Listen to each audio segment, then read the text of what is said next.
Hey everyone, welcome to the seventh part of my Friday morning walk along Mamaia Nord beach.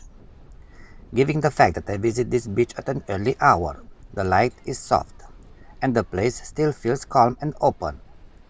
This part continues the steady walk along the shoreline, with nothing but the sound of the waves, the natural rhythm of the sea, and the sound of the tourists present here.